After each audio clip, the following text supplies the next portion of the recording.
Hello and welcome. My name is Emma. I'm a freelance copywriter and blogger, and today I'm going to be telling you how to write copy that's so addictive it could be crack.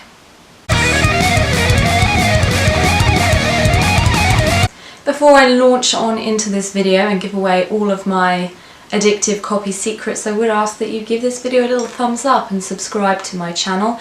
It really helps me out when you do that, and all you have to do is click your mouse just once and you've done me a huge favour.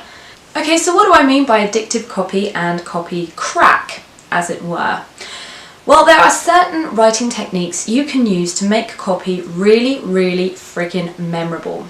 Not only that, but people will want to say it, they'll want to remember it, it's going to get stuck right on in there, and it's especially good when you're trying to write things like really catchy product names or titles or taglines. We're not only going to be going through the techniques for writing this ultra addictive memorable copy, but also the psychology behind why it works so well, because I think that kind of stuff is super interesting and it just helps you as the writer to understand why the techniques do what they do, and then maybe you can start freestyling and really screwing with people's minds. The first technique that we're going to go over is repetition. Now, before you turn this video off because you're like, Emma, you're such a basic bitch, I learned repetition at school, it's old hat, it's boring, it's shit, it's super simple, why the fuck is that going to work? Hear me out, my friend. Hear me right out.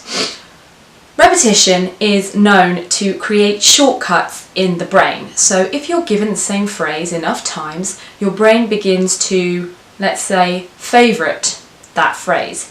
And it becomes a go-to phrase. It stands out among all the other copy and all the other messages that you're delivering. Your brain wants to remember the one that's easiest to remember. It's super easy to remember because you've been given it several times. Your mind creates a shortcut to that phrase, and it's sitting at the top, floating above all the other messages that you've been given, and it's friggin' memorable, you just remember it. So one of the studies that I looked into about this was a study on the top 40 Billboard chart. I'm going to link the research for you below just in case you want to go off and give that a little read in your own free time, a little extra cred. But basically, all of the songs in the top 40 featured some kind of repetition, and it was shown that songs get to number one much faster if they have repetition in them, and tend to actually reach the top 40 if they have repetition. And I think one of the examples that they used in the study was the Beatles' She Loves You. Oh my god, if you've ever had that song stuck in your head, I feel bad for you. I don't even like the Beatles and that song gets stuck in my head. She loves you, yeah. She loves you, yeah. My personal favourite is Motley Crue, Girls, Girls, Girls. That shit gets stuck in my head for days. So a couple of advertising examples of this in the real world would be something like Skittles, touch the rainbow, taste the rainbow, or have a break, have a Kit Kat. For example, just off the top of my head, those are a couple where you're basically taking the phrase and kind of repeating it or reversing it and flipping it. Either way, you're saying it again and people kind of want to remember it. So point number 2 is kind of a tangent to point 1. I'm going to count it as a separate point because 4 techniques sounds better than 3.5, you get me? And that is the repetition of sounds. Yes, this is kind of, it is rhyming, making a rhyme, but at the same time it uses all the same techniques as repetition in that you want to remember it, but also because the sounds are similar, you want to say it out loud, and also it makes it really easy to remember the next word follows on from the first because it sounds very similar. So a couple of examples of this would be Beans means Heinz, and Arby's, good mood food. Good mood food. Good mood food, dude. I'm having too much fun with this already. So you can think of that as a little bonus point or a tangent, but rhyming repetition, or the repetition of sounds in words, is a real humdinger for creating copy crack.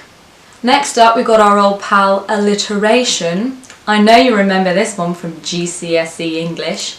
Alliteration is the repetition of letters in words, and kind of similarly sounds in words. So for example, this McDonald's ad, Big Beefy Bliss. Or in fact, any of the fast food chains in America, they love a little bit of alliteration because it's a really fun technique to use. It's playful, and fast food is playful and fun, but it needs to be addictive and memorable. That is the very nature of fast food. So you've got Dunkin' Donuts, Krispy Kreme, Chuck E. Cheese. You want to say it, you remember it because it sounds cool. Alliteration doesn't just sound awesome when you say it out loud, it's also super freaking memorable. In fact, it has been proven to be more memorable than images. And anybody that's done any research into the human mind, just on your casual Friday afternoon, or I'm just researching the human mind, anyone that's done research on the human mind knows that we remember things best with images. It's called the picture superiority effect, I believe. And I think I've discussed it in a video before. If I haven't, I'll link some research below. It's called the picture superiority effect, and it just means that our brains remember things through images. But alliteration is so effective at being remembered that it's actually even better than the picture superiority effect. People in the study that they did were given a bunch of phrases to remember, and the ones with alliteration in remembered every time. So that could be you and your tagline if you play your cards right. The final technique for memorable and crack-like addictive copy is the rule of three, or the tricolon. I've done an entire video on this and the ins and outs of it, which I'm going to pop for you in a little doodah right up there. But essentially, we love threes. As a human race, we just love things that are grouped in threes. People speculate that it could be because one thing is a single thing on its own. Two things are a couple or a comparison, but three things become a group. They can be patterned. It's just really nice. We love it. Blood, sweat and tears, sex, drugs, rock and roll, Three Little Pigs, Three Blind Mice, Three Musketeers. We love threes in our stories, and we just love threes in our lists. So grouping things in threes is a super good way to get people to remember your copy. My favourite example of this in action is Mars. A Mars a day helps you work, rest and play. And that brings us to the end of our video on writing addictive, memorable copy. If you've got any questions you'd like to ask me, you can sling them in the comment box below, or you can find me on Twitter at @EJCownley. Alternatively, if you've got any of your own that you'd like to add, do leave them below, because I love this shit and I'd be really interested to hear what you've got to say as well. Funnily enough, shh, shh. I'll see you back here, same time, same place next week for more Kiss My A's. Until then, take care, peace out.